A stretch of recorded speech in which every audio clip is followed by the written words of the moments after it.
nderek bingahke. Nek enten wong kepengin meguru ora gage-gage ditampa. Kudu cetha jlutrunge karepe iki arep apa. Kula ming urun-urun, panemu enten tembung utawa tembang ngelmu iku kalakone kanthi lakase lawan kas tegese kasnantosani setya budya pangekese dur angkara. Golek ngelmu saangel-angele wong golek niku tesih angel sing arep nindakake. Nek wis entuk ngelmu arep nggo apa? Niku kedah cetha langkung rumiyin. Sri Kandi, kula wonten dawuh upamane yen to kuwi wis bisa dadi siswaku lan kuwi bisa nampa piwulangku. Banjur kuwi mawardi nggo apa? Inggih, boten ketang kados pundi? Tunduk kaya atur kula sekawit Kang Mas. Kula kepengin dados beteng negari Pancala. Upamane yen to kowe kepengin nentremke negara Pancala ora kudu Siadi sing jumangkah nanging tetep Arjuna sagung ngayomi Pancala. Kowe iki gadahi wemenang ing atasipun kula menika putraning Narendra. Kowe iki gadahi wemenang lho Kakang Mas. Lah sing dijering wanita kala wau wonten pundi? Menapa wanita menika nggih namung nindakaken pajubaning wanita? Menapa kula boten dipun keparengaken inggih menika jumeneng dados senopati? Kula kepengin sanget kula dereng ketingal dharma bekti kula lan kula dipun gudang-gudang pun gadang-gadang kaliyan Kanjeng Rama. Menapa namung kandhek wonten kudangan? Boten wonten buktinipun boten mekaten kas kula Kang Mas. Panjenengan ngeyel tenan. Nggih pun Gus. Pun saniki kula sing nengahi. Piye Kakang Semar? Gandeng tekate ndara kula Sri Kandi ya sentosane atine kaya Gunung Waja. Panjenenganipun Ndara Janaka ya ora gampang-gampang. Pun sakniki ngaten. Gandeng niyate pun gembleng tulus karepe Sri Kandi. Nggih kekiranganipun menapa Ndara Janaka nggih platur paring piwulang. Nggih menika bab menapa panjenenganipun Sri Kandi.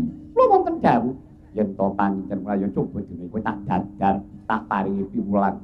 To sing balung leting kulit prigeling olah raga. Yen to wis mengkono bakal tak paringi piwulang perkara prigel tangkep tangki sing curiga. Wis saken dawuh paduka Kanjeng Pangeran Kakang Semar kowe minangka dadi paseksen. Nggih, monggo kula dherekaken Gus.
Tersing karsaning sun dening kanyut manis ngiring-ngira ingsun Gusti wa ingkang mamirah ingsun Sri Kandi kula wonten dawuh Kang Mas lahir batin nggon kepengin mudita sing balung leting kulit inggih lahir batos arep sakit ageng budinipun pejah menapa kemawon ingkang paduka dawuhaken badhe kula estokaken Kang Mas iya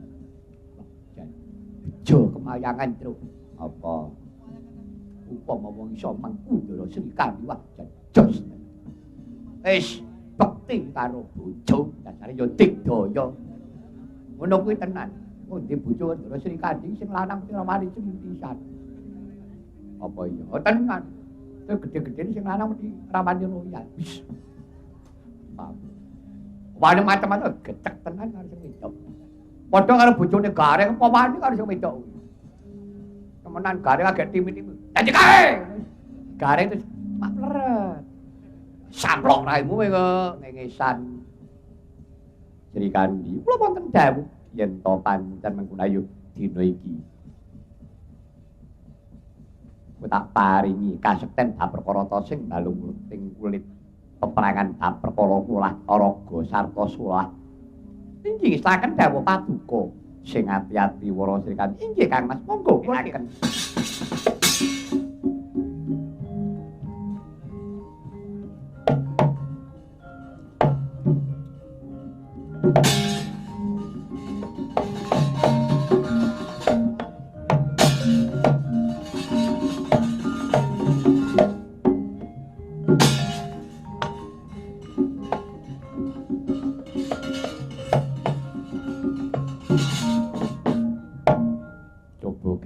ngantemu kados pundi sakarepmu nggonmu namahake tanganmu lah mengkene iki sak bisa-bisa kudu nyumurupi bab perkara glagating mungsuh yen kowe bisa nyekel tangane iki kudu ndang dibuang satapopo yen ora ngono iki mengko aku kudune bakal eno mula kudu tak buang tanganmu. Pato-pato iki sampun kadang-kadang menika to Kang Mas. Aja seru-seru. Ngopo kudu mbak kok marah-marahi. Marahi merangsang.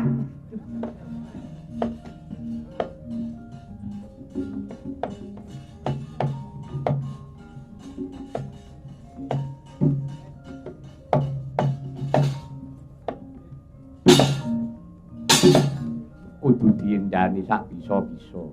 Mekaten Kang Mas. Kudu kage ngantemu.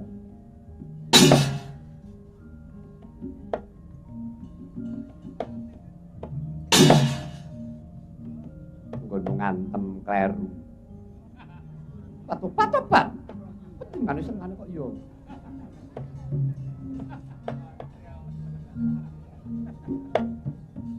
Yayi.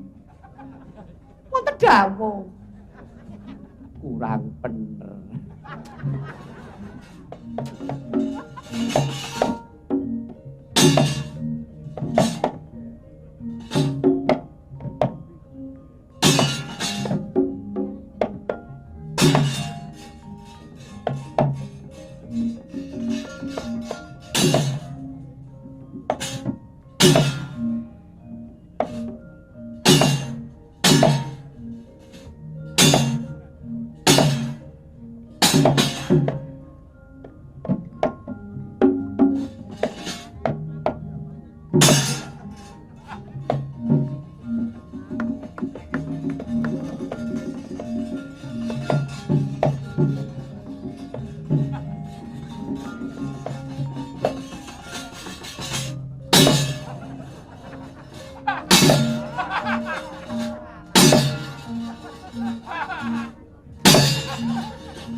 Wedhus.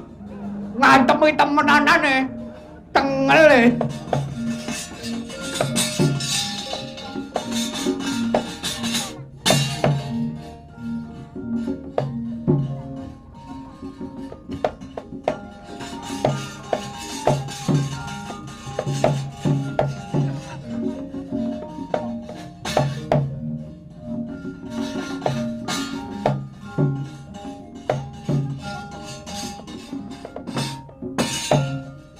Sri Kandi, wonten dawuh sing ati-ati nggonmu namakake curiga, aja nganti kena. Sababipun menapa? Ngertiya kuwi mawa wisa. Keris kuwi mau kulina diwarangi. Yen to nganti kena curiga, mbujekake kusika tegese natone kulit ora bisa ditambani. Mekaten Kang Mas. Iya, sing ati-ati. Nggih, istaken dawuh.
Sri Kandi. Kula wonten dawuh. Iya tak wawas kowe wis prigel ing reh tangkeping curiga. Kowe wis prigel trampe nanging kurang siji ya ki keplasing Jemparing. Mekaten Kang Mas. Iya. Kang ya wah jan apik temenanan ke mau. Ndara Sri Kandi perang keris karo Ndara Janaka. Ketoke ra gampang to, Tru. Nek kuwi sing niru ora iso. Sebabnya angel gampang jungkir ke buta wadamu kandani Wara Sri Kandi wonten timbalan iki ngadewu dina iki kowe bakal tak paringi ing reh prigeling Jemparing Petro kula kae kabeh endong Jemparing Cawisna nggih istaken dawuh.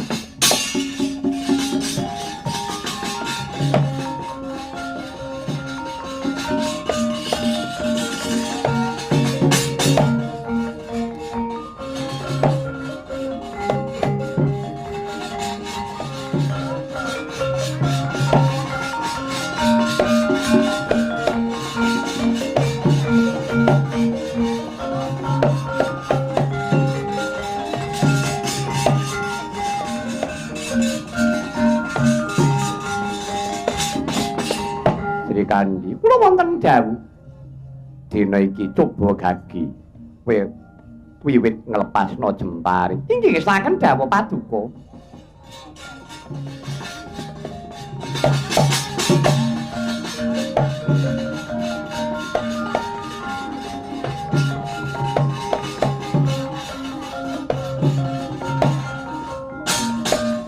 Wara Sri Kandi wonten timbalan sing adawuh sadurunge nglepasake Jemparing para diyagi eling-elingen dawuh pangandikaku diweningake cipane ditata wetu ning Bajra Hirawana tegese napas sing mengkono ngerti jatining lisan yen to wis gumana ana jroning cipta diyagi lepasna.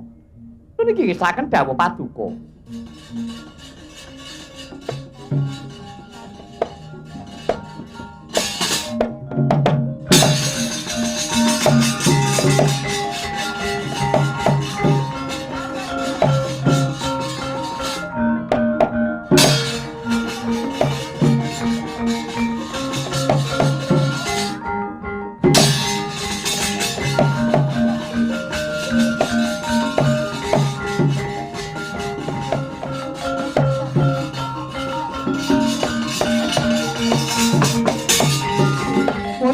Ora no semubang iwang aruna katinetrane nganggo rapuh sabdaning kukiloring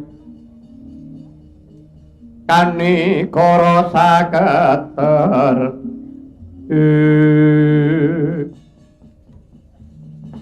Wara Sri Kandi kula wonten timbalan iki ngadhawuh sawise Siadi wis paripurna nggon ingsun paring piwulan ing reh prigeling paring ngolah curiga ta sing balung leting kulit dina iki Wara Sri Kandi kudu ngucapake prasetya. Wis saguh apa ora? Kawula nuwun inggih badhe kula istaken dawuh paduka Kakang Mas. Yen to pancen kula diagi prasetyamu, ucapno sarta sumpahmu anggonmu. Ngidut marang ing reh kridyaning jemparing sarta prigeling curiga iki mau. Kawula nuwun inggih, Kang Mas. Dinten menika kula ngucapaken janji prasetya mugi sineksenana jagat saisinipun setunggal. Kula pun Wara Sri Kandi.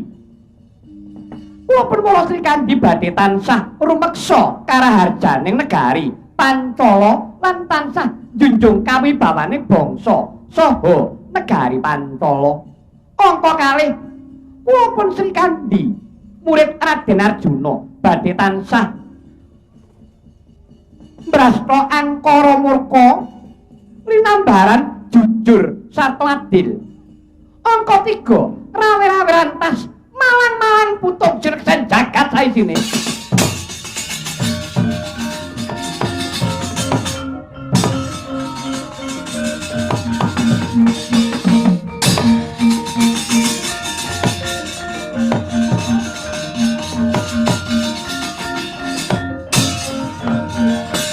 Nyata laruta saking Gudha Sang Kurukula yen tanamu tusa Sang Sri ora sisip 100 dina nggonku ngenteni tekamu Wara Sri Kandi. Nimas kepriye mungguh prasetyamu nggonku janji kawan pun Kakang. Aku nata pareng Gumarja Prabu Jungkung Mardya ingkang saguh bakal mengku garwa Kaman Siadi. Kepriye mungguh katresnanmu wong ayu.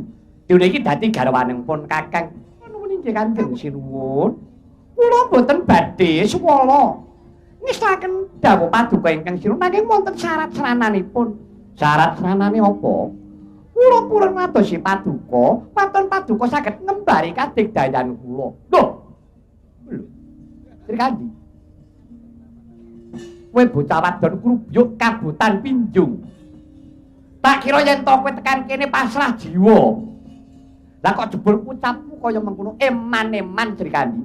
Yen to nganti kowe cilik lara gedhe temekaning pati, luwung Siadi manuta karo pun Kakang. Tak jak mukti wibawa wong ayu, tak boyong mak kondol marang Praja Parang Gumarja Sri Kandi. Oh!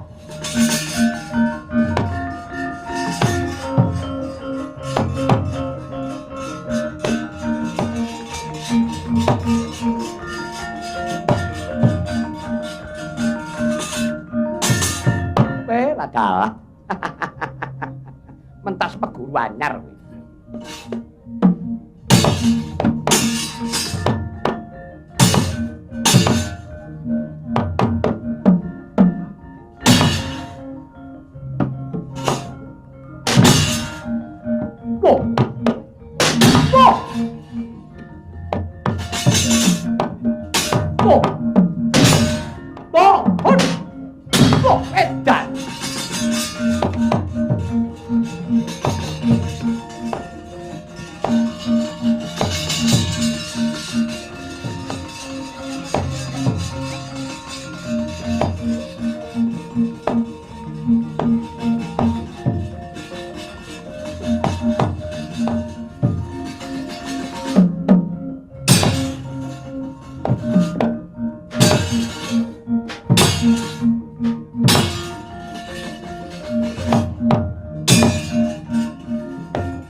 wedine ora sepiro Prabu Jungkung Mardi.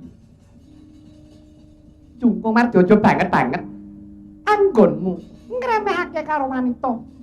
Mula kang saka kuwi pikiran kanthi wening Prabu Jungkung Mardi. Aja banget-banget anggonmu nguja marang kanepton. Nyatane wurung panjang kamu kelakon penemai layon sang Prabu Jungkung Mardi.